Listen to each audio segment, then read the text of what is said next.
ఇప్పటికైనా జగన్ మారితేనే ఏమన్నా రాజకీయ భవిష్యత్తు ఉంటుంది, లేకపోతే సున్నరగాయనే.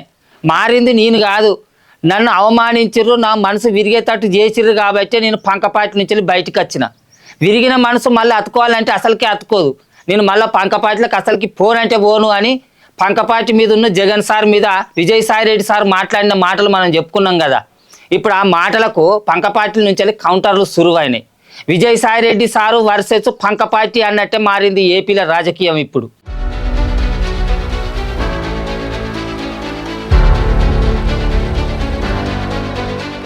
ఇప్పటికేంచి కూటమి సర్కారు మీద కాకుండా విజయసాయిరెడ్డి మీద శ్రద్ధ పెడతారు కావచ్చు ఇక పంకపార్టోళ్ళు అని నిన్న చెప్పుకున్నట్టే మాటల తూటాలేడ్చుడు షురూ చేసిరియాల విజయసాయిరెడ్డి సారు మీదికి.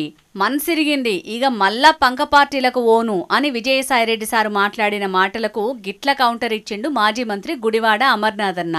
ఏ రాజకీయ పార్టీలో ఏ నాయకుడి పక్కన క్వార్టరీ ఉండదు చెప్పండి? చంద్రబాబు నాయుడు పక్కన క్వార్టరీ లేదా? దూరం నుంచి చూసిన వాళ్ళు లేకపోతే ఆ క్వార్టరీలో లేని వాళ్ళు మాట్లాడాలి తప్ప మొన్నటి వరకు ఆ క్వార్టరీలో ఉన్నటువంటి మనం మాట్లాడితే ఎలా చెప్పు?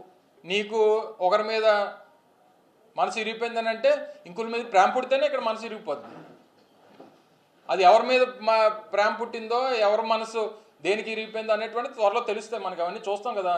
మనసు ఇరిగిపోయిందంటే ఇంకొకరి మీదకి మనసు మళ్ళిందన్నట్టే కదా అని ఏం లాజిక్ పాయింట్ పట్టిండో చూసిండ్రా మన అమర్నాథ్ అన్న. మరి మంత్రిగా చేసిన అనుభవం ఉత్తగా పోతుందా? అసలుకే ఐటీ మినిస్టర్గా చేసిన అన్న ఇంకొకరి మీదకి మనసు పోతేనే ఒకరి మీద మనసు ఇరుగుతుందట. ఇక కోటరీ గీటరీ ఏం లేదు, బయటికి పోయినాక బురద జల్లే పని పెట్టుకున్నాడు విజయసాయి రెడ్డి అని మాట్లాడిండు ఇంకో మాజీ మంత్రి అంబటి రాంబాబు అన్న. ఏదైనా కోటరీ గీటరీ ఏదన్నా ఉందంటే సాయిరెడ్డి గారి నాయకత్వం ఉంటుంది కోటరీ. నాకు తెలిసి కోటరీ ఏమీ లేదు. ఆయన అభిప్రాయం ప్రకారం కోటరీ ఉందనుకుంటే ఆయనే కోటరీ. బయటికి వెళ్ళిపోయాడయ్యా, వెళ్ళిపోయిందో బుర్ర చల్లటమే పని ఇంకేముంటుంది? పార్టీని వదిలిపెట్టి పోయినోడు చేసే పని ఏంటి? బుర్ర చల్లటం.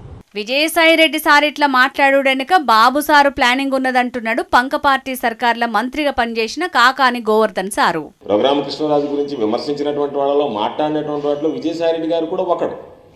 అయితే ఈరోజు అటువంటి వ్యక్తికి వెంటనే అంటే అధికారం కోల్పోయినటువంటి వెంటనే ఈరోజు ఆయనకి ఇల్లు అద్దెకిచ్చాడు. ఆయన ఉన్నటువంటి ఇల్లు రఘురామకృష్ణరాజు గారికి అద్దెకిచ్చాడు. దాని ఆంతర్యం ఏమిటి అంటే పైకి మేము విరోధులం అన్నట్టుగా నటిస్తూ లోపల లోపల మీరు ఏమన్నా స్నేహితం చేశారనేటువంటి అనుమానం కలుగుతుంది. నువ్వు వ్యవసాయాన్ని వదిలేసినట్టు కూడా కూటమికి చంద్రబాబు నాయుడికి సాయం చేస్తానని కనిపిస్తుంది తప్ప వ్యవసాయాన్ని గురించి పట్టించుకునే పరిస్థితులు కనిపించడం లేదు.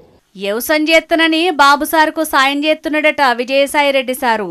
గందుకు సాక్ష్యం విజయసాయి రెడ్డి సారు ఆయన ఇంటిని ఏపీ చిన్న స్పీకరు రఘురామకృష్ణరాజు సారుకు కిరాయికిచ్చుడేనట.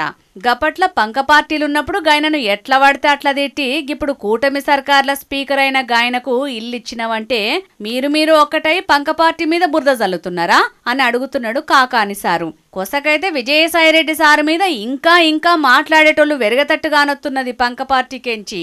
ఇక చూడాలి మరి ముంగట ఎట్లుంటదో ఈ విజయసాయి రెడ్డి సారు పంక పార్టీ నడుమ పంచాది అని ఎదురు చూస్తున్నారు గీ ముచ్చటెరకైన ఏపీ పబ్లిక్.